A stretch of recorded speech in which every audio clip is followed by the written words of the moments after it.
If your Dell OptiPlex 5000 keeps crashing with a blue screen, this guide is for you. Follow these step-by-step troubleshooting methods to resolve Windows blue screen of death errors and restore reliable performance.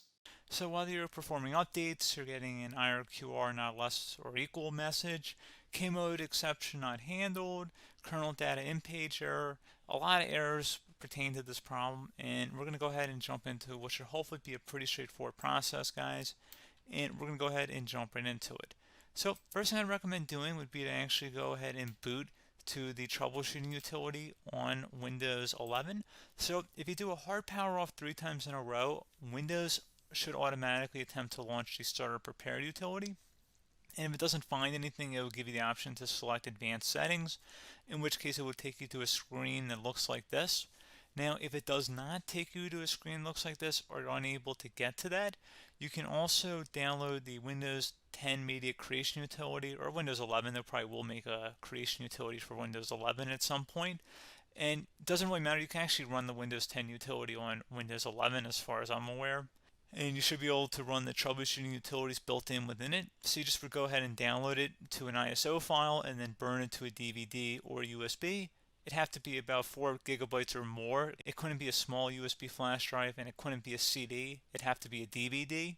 And then you'd boot your computer from it. So depending on the computer manufacturer, you'd have to tap a different key on your keyboard in order to launch that menu, in order to select what boot drive you want to go off of. So it could be anything between the escape key, F2, F8, F12, for example, and those are the function keys on the top of your keyboard. So you may have to just do a little bit of trial and error. Shouldn't take you more than a couple minutes. Googling it would probably be best before you even begin. But anyway, we're ready to go ahead and jump right into it. So we're on the choose an option page. So these will look very similar whether you're booting from it directly within Windows itself, or if you're plugged in a USB flash drive with the media creation utility installed and you selected the recovery option. So when you are setting up your Windows 11 installation or Windows 10, depending on the drive you're using, there should be an option to repair your computer in the bottom left corner of the dialog window, one of the first screens that comes up. You go ahead and select that, and then it would take you to a troubleshooting screen like you see here. And you want to go ahead and select troubleshoot, reset your PC, or see advanced options. And then there are going to be a whole bunch of options in here that we're going to explore in today's video. The first one, we're going to actually go underneath advanced options and then select startup prepare, fix problems that keep Windows from loading. So go ahead and select that first.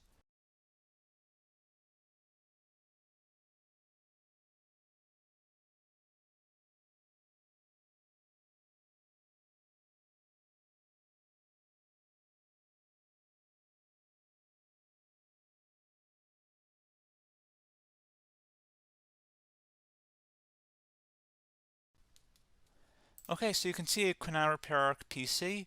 That was our first option we could try. Something else, if we go back into advanced options here and then select troubleshoot, we're going to go underneath advanced options again. You can go ahead and actually access safe mode by selecting startup settings. And then if you select the restart button, you have the option on the screen select safe mode with networking, which will give you a key on the screen. It'll tell you which key to press to enter that. I believe it's the F7 key. It'll do that for you. I'm not going to go over that in today's tutorial because I don't really want to go into safe mode, but you're more than welcome to attempt that by going into here and then selecting restart. Again, it'll launch another screen. It'll say what key do you want to press, and it'll give you like 7 or 8 different options, and you want to select safe mode with networking. There's also an option for a command prompt too, but that's going to be something we're going to cover later in this video, and we don't even have to go through that in order to access it. So that's why I'm not going to really push for that, because unless you know exactly what's causing the problem, you probably don't need to go into safe mode. Unless you're trying to recover files, in which case then you definitely can go into safe mode, but we're trying to actually recover our computer here. So I hope that makes sense. Something else we can also try here as well would be to uninstall updates, remove recently installed quality or feature updates from Windows. So if you go ahead and select that, you can uninstall the latest quality updates, which generally is the more day-to-day updates. Feature updates are the less regularly released ones, like the big ones. I would equate it to service packs in like Windows 7 and Windows Vista and Windows XP. So larger updates that occur once or twice a year at most. And the quality updates are more just a regular update. So probably obviously depend. It'll take longer if you're going to try and uninstall the latest feature update versus quality update, and maybe you don't need to go back that far. So just giving you guys a couple pointers with that. Something else you can also look at here, and we're going to jump into the command prompt in a little bit, but you can select System Restore, which will use a restore point recorded on your PC to restore Windows. And this is something I would highly recommend here, guys. So select Next. Assuming you have a restore point saved on your computer, you go ahead and select the most recently created one, and you'll select Next, and then you'll select the drive. You shouldn't actually have to select the drive. You can scan for affected programs, but we're going to keep it all default here, and then we're going to select Finish. So once started, System Restore cannot be interrupted. Do you want to continue? I think we're going to select yes. I don't think we have anything better to do on our computer right now, so just give it a moment here to initialize. It will take a couple minutes to run, obviously depending on how large your hard drive is and how much is saved on the System Restore point. So just give it a couple minutes here.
Okay, so you can see System Restore completed successfully.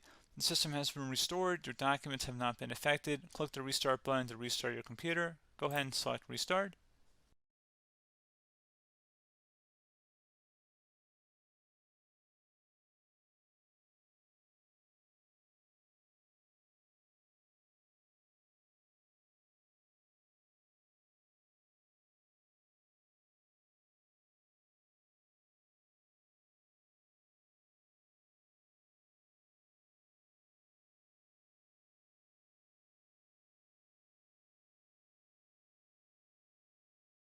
Okay, so you can see the system has been restored successfully. We're going to go over a couple different methods in addition to that if that did not work. So I'm just going to pause the video and we're going to start back on the recovery screen that we started with. Okay, so a couple other things we can try here too. If you go back into troubleshoot, you can select reset your PC, while you choose to keep or remove your personal files and then reinstalls Windows. You can select to keep my files, which will remove apps and settings but keeps your personal files. You can also select remove everything, which will remove all of your personal files, apps, and settings. So this is more of a factory reset, the second option here. First option, it should not delete all of your personal files. However, it will pretty much clear most of your programs. And keep in mind, there's no guarantee that your information, number one, is even still available and easily recoverable on your computer to the point that you actually would be able to recover anything. And the second point is that there's always a chance that it won't actually recover and it will just do a factory reset anyway. So there's no guarantee that actually would keep your files anyway. So I would recommend trying to get a recovery tool and backing that up first before selecting it anyway. But again, those are a couple of different options. And then something else you can try here if you go back to the choose an option. Another option, if you go underneath choose an option and select troubleshoot, advanced options, and now select where it says command prompt. Okay, so the first thing we should do is type our main hard drive here. In most cases, it should be the C drive. So you just do a C colon and then hit enter on your keyboard. So once you're underneath the C drive, we're going to type in dir and then hit enter on your keyboard. It should have program files, users, and Windows all in there. That's how you know you're in the right directory.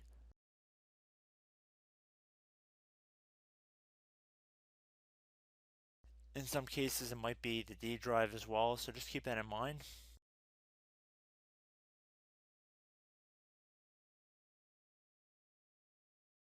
Next thing we're going to do is type in cd space /Windows /system32 /config,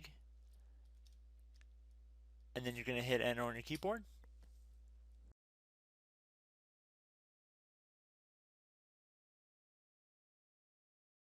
So now you're going to type md space backup.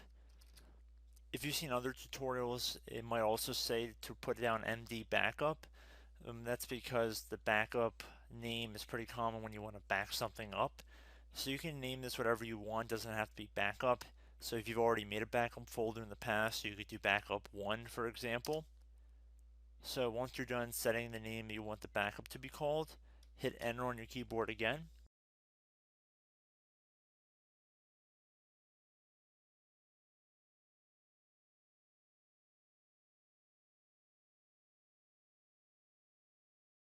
At this point you want to type copy, C-O-P-Y, space, then you want to do the star symbol above the 8 key, then do a period or a dot, whatever you want to call it, then another star sign, and then another space, and then type backup, and then hit enter on your keyboard.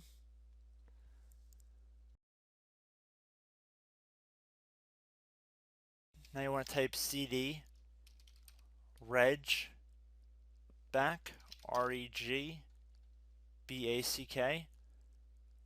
and then hit enter on your keyboard. So now that we are under the reg back, so now you want to type dir again, and then hit enter.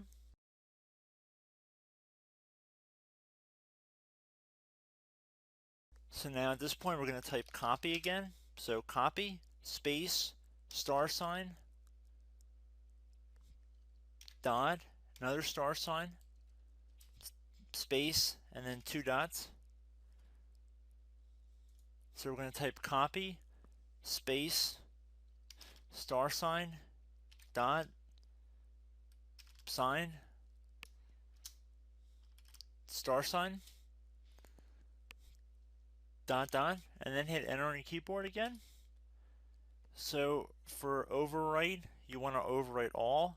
So type A on your keyboard, so capital A, and then hit enter on your keyboard.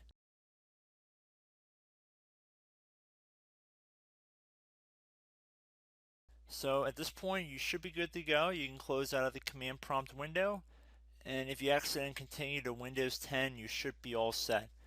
So I hope one of these 3 or 4 different methods we went through in this tutorial helped you guys out.